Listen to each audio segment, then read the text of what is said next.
Chicken bells.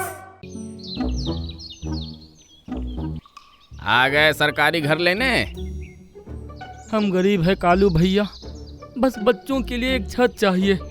हर बार हमारे बच्चे बारिश में भीगकर बीमार पड़ जाते हैं, हम पर दया कीजिए। घर चाहिए तो घूस दो, एक मुट्ठी बाजरे की घूस और 2 मोटी इलायची, तभी कुछ हो सकता है।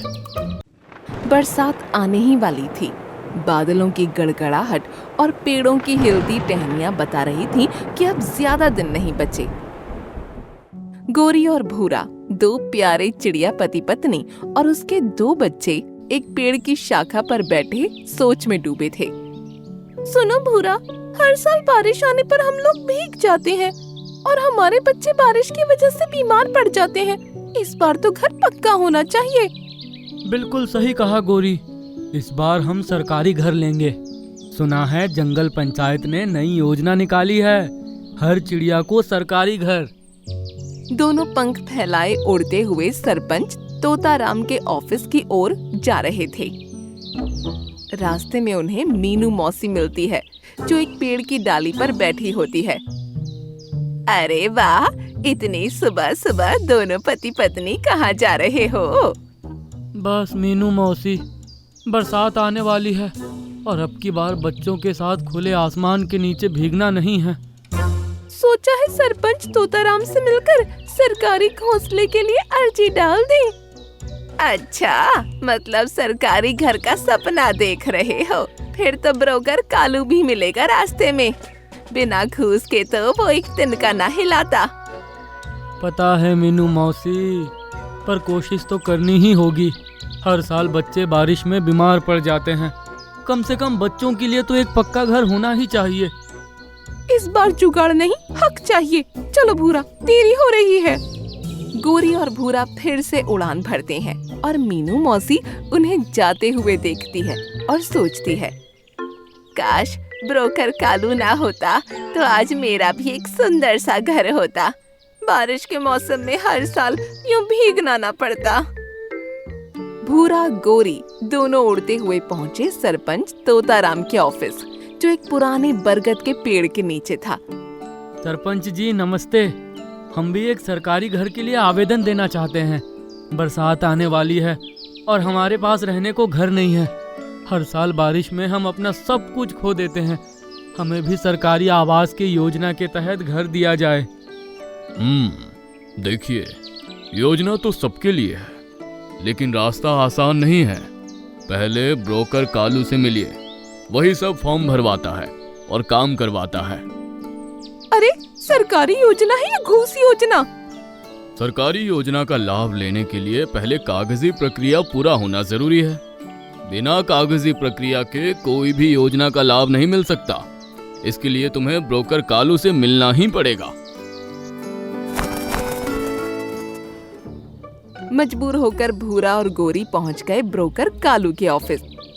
बाहर एक पुराना सा बोर्ड लटक रहा था, जिस पर मोटे अक्षरों में लिखा था, कालू हाउसिंग सर्विस, सरकार से सीधे संपर्क, थोड़ी सेवा शुल्क के साथ। आ गए सरकारी घर लेने। हम गरीब है कालू भैया, बस बच्चों के लिए एक छत चाहिए। हर बार हमारे बच्चे बारिश में भीगकर बीमार पड़ जाते हैं, हम पर दया कीजिए। घर चाहिए तो घूस दो, एक मुट्ठी बाजरे की घूस और 2 मोटी इलायची, तभी कुछ हो सकता है। इतनी भारी भरकम घूस देना हमारे बस की बात नहीं है, ये तो सरासर लूट है। तो फिर भीगते रहो बारिश में, यहाँ तो सब ऐसे ही चलता है। सरकारी काम में बिना घूस के कुछ नहीं होता, समझे? चलिए जी यहाँ से, कालू भैया को देने के लिए हमारे पास कुछ भी नहीं है। अगले दिन सुबह सुबह गोरी और भूरा ने पूरे जंगल का चक्कर लगाया। पीपल के पेड़ से लेकर नीम की डाल तक सारे पक्षियों को इकट्ठा करना शुरू किया। अगर हम सब साथ खड़े होंगे तो कोई ब्रोकर कालू हमसे घूस नहीं ले पाएगा। सबको मिलकर ब्रोकर कालू के खिलाफ आवाज उठानी पड़ेगी, नहीं तो सरकारी घर हाथ से निकल जाएगा। ये योजना हम सभी जरूरतमंदों के लिए है। सरकार गरीबों को घर देती है, न कि कालू जैसे दलालों को। धीरे धीरे मोरनी, कोयल, बुलबुल, उल्लू और मैना भी जुड़ने लगे। हर किसी ने कोई न कोई कड़वा अनुभव बताया। कालू ब्रोकर ने जिस जिस पक्षी से घर दिलवाने के नाम पर अत्याचार किया, घूस ली या लालच देकर उसका शोषण किया, वो सारी काली करतूतें अब तोताराम सरपंच के सामने एक एक करके सबको बताना है। हाँ हाँ जरूर। जंगलवासी ब्रोकर कालू की घूसखोरी से परेशान होकर सारे पक्षी सरपंच तोताराम के पास शिकायत लेकर पहुँचे। सरपंच जी, ये कोई योजना है या दलाली का अड्डा? ब्रोकर कालू हर किसी से घूस मांगता है, बिना दिए घूस काम नहीं करता। हम गरीब परिंदे हैं, बस एक छोटा सा घर चाहिए बारिश से बचने के लिए, लेकिन ये कालू जैसे सरकारी योजना का मालिक वही हो, घूस दो तभी घर लो। ब्रोकर नहीं, मानो जंगल का बादशाह बन बैठा है। तोताराम सब की बातें काफी ध्यान से सुन ही रहा था। तभी कोयल और मोर भी अपनी आप बीती सुनाने लगे। कालू ने घूस के बदले मुझसे गाना गाने को कहा। कौन सा गाना? कोयल सी मेरी बोली, कुकू कुकू कुकू कुकू कुकू। तभी वहाँ मौजूद सारे पंछी हंस पड़े। उसके बाद कोलावेरी डी पे पे पे पे पे पे पे पे। अब आप ही बताइए सरपंच जी, ये तो तमिल गाना है। क्या यहाँ कोई गाना प्रतियोगिता चल रही है? जो मन में आए वही गाने को कह देगा। मोरनी, तुम बताओ, तुम्हारे साथ क्या हुआ? मुझसे तो खूब डांस करवाया, इतना डांस करवाया कि डांस करते करते मेरी कमर में मोच आ गई। फिर भी उसे चैन न मिला। उसने मुझसे मून वॉक करने को कहा। अब आप ही बताइए सरपंच जी, मैं माइकल जैक्सन थोड़े ना हूँ जो मून वॉक कर लूंगी। ये तो सरासर अत्याचार है। Oh no! क्या उसने ऐसा कहा? ये तो सरासर अत्याचार है। हाँ सरपंच जी, उसने ऐसा ही कहा। तभी उसी भीड़ में से एक बुजुर्ग उल्लू से रहा न गया और वो बोल पड़ा। सरकारी योजनाएं कागजों में नहीं, जमीनी हकीकत में दिखनी चाहिए, नहीं तो आने वाली पीढ़ियां भरोसे खो देंगी सरपंच जी। ठीक है, कल पंचायत की खुली बैठक होगी, कालू को भी बुलाया जाएगा। अब फैसला जनता की अदालत में होगा। अब आप लोग अपने अपने घर जाएं। सभा समाप्त हो गई और सभी पशु पक्षी अपने अपने घरों को चले गए। मैं तो सोचता था कि ये ब्रोकर कालू मामूली शुल्क लेकर लोगों की सेवा करता होगा, लेकिन ये तो जंगलवासियों पर अत्याचार कर रहा है। अगली सुबह पंचायत के मैदान में चारों ओर से परिंदे वहां जमा होने लगे। कोयल, कबूतर, मैना, गौरैया, मोर, गोरी, भूरा, सबकी आंखों में एक ही सवाल था, क्या आज कालू ब्रोकर को उसकी करतूतों की सजा मिलेगी? कालू, तुम्हारे बारे में कई पक्षियों ने शिकायत की है। तुमने सरकारी घर दिलाने के नाम पर घूस ली और गरीबों को उनका हक नहीं मिला। क्या तुम इस पर कुछ कहना चाहोगे? कालू शर्म के मारे सिर झुकाकर सरपंच जी से बोला। सरपंच जी, मैंने सिर्फ सेवा शुल्क लिया था, सबकी मदद ही की थी, बिना मेरे कोई काम होता भी नहीं। झूठ, चोर है ये, घूसखोर है ये। शांति। देखिए, मैं समझता हूँ कि आप सब लंबे समय से इंतजार कर रहे हैं। आपके दिल में कालू के लिए गुस्सा भी है, लेकिन अगर हम शांति से काम लें तो हम सबका सपना जल्दी पूरा होगा। अब और नहीं सहेंगे कालू की घूसखोरी। हम चाहते हैं कि इसे सरकारी योजना से पूरी तरह हटा दिया जाए और इस जंगल से बाहर निकाल दिया जाए।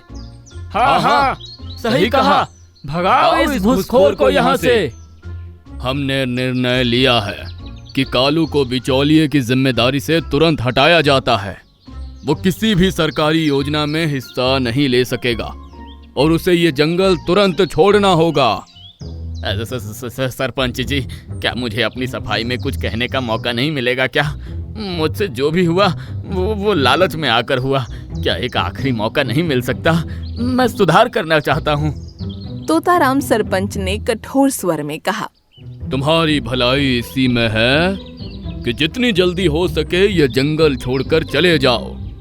अब तुम्हारा यहाँ रहना ठीक नहीं है। तुम लोगों ने मेरे साथ ठीक नहीं किया। जो अपमान तुम सबने आज मेरे साथ किया, मैं इसे कभी नहीं भूलूंगा। इस अपमान का बदला एक एक से लेकर रहूंगा। इतना कहकर कालू अपने काले पंख फैलाकर जोर से फड़फड़ाता है और फिजा में उड़ जाता है। सरपंच तोताराम ने जंगल की सभा में सभी पक्षियों की समस्या सुनने के बाद कहा, मैं सरपंच तोताराम जंगल पंचायत की ओर से मिस्त्री कटफोरवा को आदेश देता हूँ कि वो अगले 7 दिनों में सभी पक्षियों के लिए मजबूत और सुरक्षित घर बनाए। कोई भी पक्षी अब बेघर नहीं रहेगा। कटफोड़वा, जो एक मेहनती और ईमानदार बढ़ई था, तुरंत बोला, सरपंच जी, मुझे ये जिम्मेदारी सौंपने के लिए धन्यवाद। मैं पूरे दिल से काम करूंगा और समय पर हर एक पक्षी का घर तैयार करूंगा। ये सुनकर गोरी और भूरा आपस में बातें करने लगे। अब हमारे बच्चे के सिर पर भी छत होगी। अब बारिश में हमारे बच्चे भीगकर बीमार नहीं पड़ेंगे। हम लोगों ने बहुत कष्ट सहा है। अब हम भी चैन की नींद सो सकेंगे, बिना किसी घूस और डर के। सभा में खुशी की लहर दौड़ गई। सभी पक्षी जोर जोर से चहचहाने लगे। सरपंच तोताराम जिंदाबाद, कटफोड़वा मिस्त्री की जय हो। सरपंच तोताराम जिंदाबाद, कटफोड़वा मिस्त्री की जय हो। सरपंच तोताराम जिंदाबाद, कटफोड़वा मिस्त्री की जय हो। फिर सभी पक्षियों ने तोताराम सरपंच का धन्यवाद किया और खुशी खुशी अपने पेड़ों पर लौट गए। अगले 7 दिनों के भीतर सभी पक्षियों को घर मिल गया और सभी खुशी खुशी रहने लगे। वाह, कितना मजा आ रहा है अपने नए घर में बारिश का आनंद लेने में। हाँ, तुमने बिल्कुल सही कहा। अब बारिश के मौसम में हमारे बच्चे बीमार नहीं पड़ेंगे। हमारे बच्चे भी इस नए घर से कितने खुश हैं। वाह, जब भी अपने आप को देखूं तो अपने आप पर बहुत ही प्राउड फील होता है। ये मेरी शान तो देखो, मेरी प्यारी सी गर्दन और मेरे खूबसूरत चमकते पंख। इस पूरे जंगल में ऐसे पंख किसी के भी नहीं हैं। मैं और मेरे पंख सभी पंछियों से बेमिसाल है। दिखने में इतना खूबसूरत और बातों से इतना जहरीला। इस मोर को सुधारने के लिए इसे अच्छाई का पाठ पढ़ाना ही पड़ेगा। घमंडी मोर और चतुर कौवा।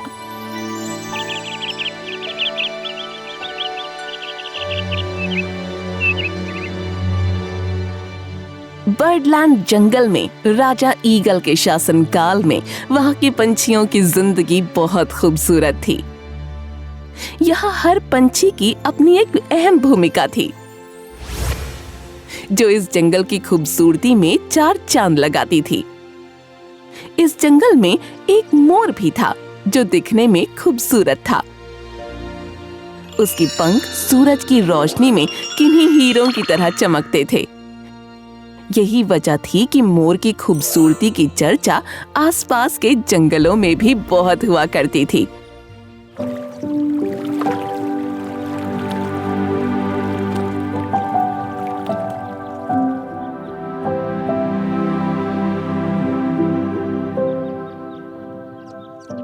जरा उस मोर को तो देखो, कैसे चेहरे पर गुरूर लिए इधर उधर घूम रहा है, जैसे उसे किसी से कोई बात करने की जरूरत ही नहीं है। मुझे तो लगता है ये यही सोचता है कि ये जंगल इसी का है। सही कहा आपने। वैसे तो किसी से कोई बात करता ही नहीं, और जब बोलता है तो बस अपनी तारीफ। मैं तो सुन सुन के बोर हो चुकी हूँ। हाँ, ये बात तो है, लेकिन सभी को उसकी खूबसूरती ही पसंद है। मैं किसी ऐसे पंछी को नहीं जानता जो उसका व्यवहार पसंद करता हो। मोर ने उनकी बातों का अंदाजा लगा लिया था। उसने अपनी छाती को और ज्यादा फुलाया और झील के किनारे जाकर अपने पंखों को संवारने लगा। वाह, जब भी अपने आप को देखूं तो अपने आप पर बहुत ही प्राउड फील होता है। ये मेरी शान तो देखो, मेरी प्यारी सी गर्दन और मेरे खूबसूरत चमकते पंख। इस पूरे जंगल में ऐसे पंख किसी के भी नहीं हैं। मैं और मेरे पंख सभी पंछियों से बेमिसाल है। सभी पक्षी उसकी बात को सुनकर मुंह बना रहे थे। वहीं एक डाल पर बैठा एक कौवा भी उसकी वाहवाही सुन रहा था, लेकिन उसके चेहरे पर एक मुस्कान थी। दिखने में इतना खूबसूरत और बातों से इतना जहरीला, इस मोर को सुधारने के लिए इसे अच्छाई का पाठ पढ़ाना ही पड़ेगा। कौवे के दिमाग में जरूर कुछ चल रहा था। शाम होने पर वो मोर के पास पहुंचा।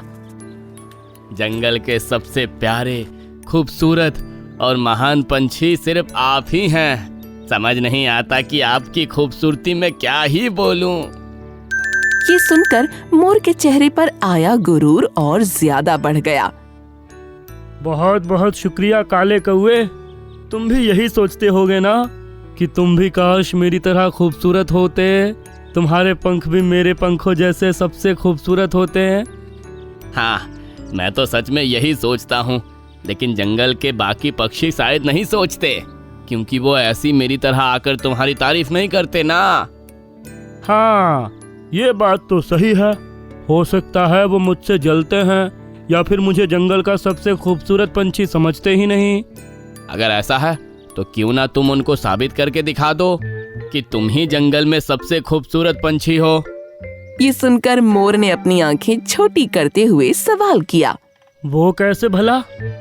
तुमने कभी सोचा है कि तुम बादलों के ऊपर उड़ते हुए कितने खूबसूरत लगोगे? बादलों के ऊपर उड़ना, इस बारे में तो मैंने कभी सोचा ही नहीं। रोजाना कई पंछी बादलों के ऊपर उड़ते हैं, लेकिन वो कुछ खास नहीं दिखते। लेकिन तुम सोचो, जब तुम इतनी ऊंचाई पर उड़ोगे और उस समय जब सूरज की सुनहरी किरणें तुम्हारे खूबसूरत पंखों पर पड़ेगी तो कितने खूबसूरत दिखोगे।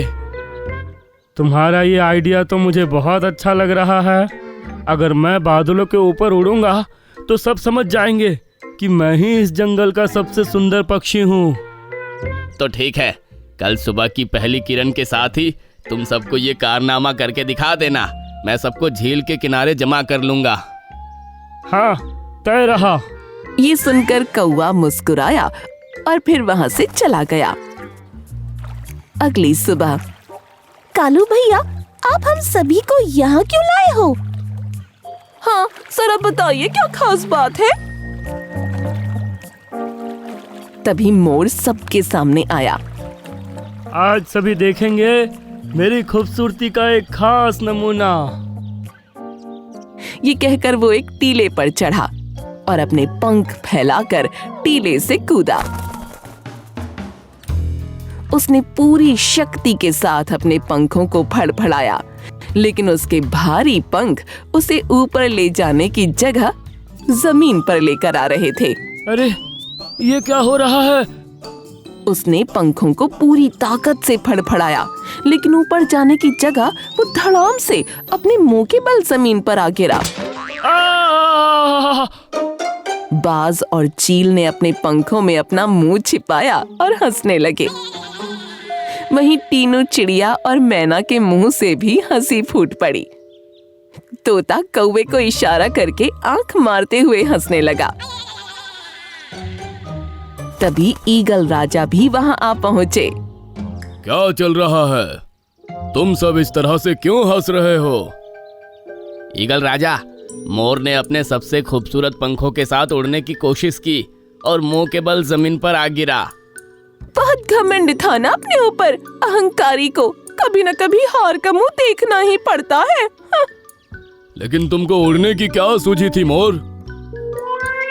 तभी मोर की जगह कौवे ने जवाब दिया। मोर अपनी खूबसूरती की वजह से बहुत ही ज्यादा गुरूर में आ गया था।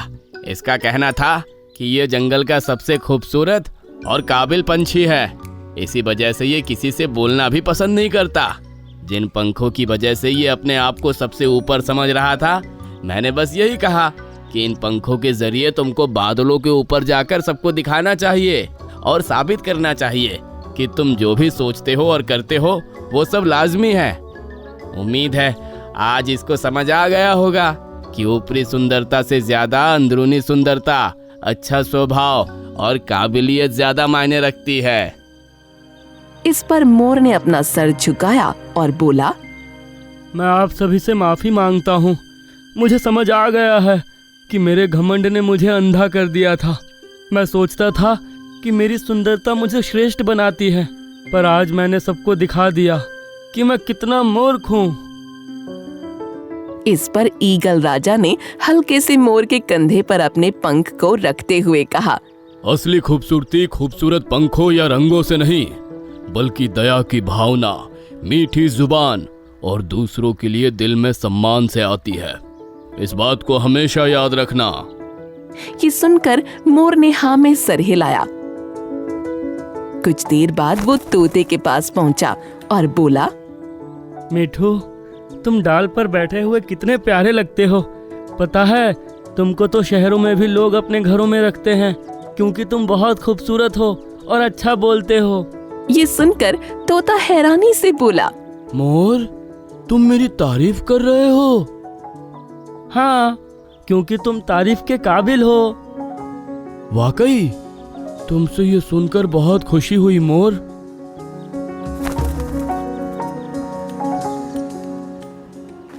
वहां से मोर कोयल के पास गया, जो डाल पर बैठी गीत गा रही थी।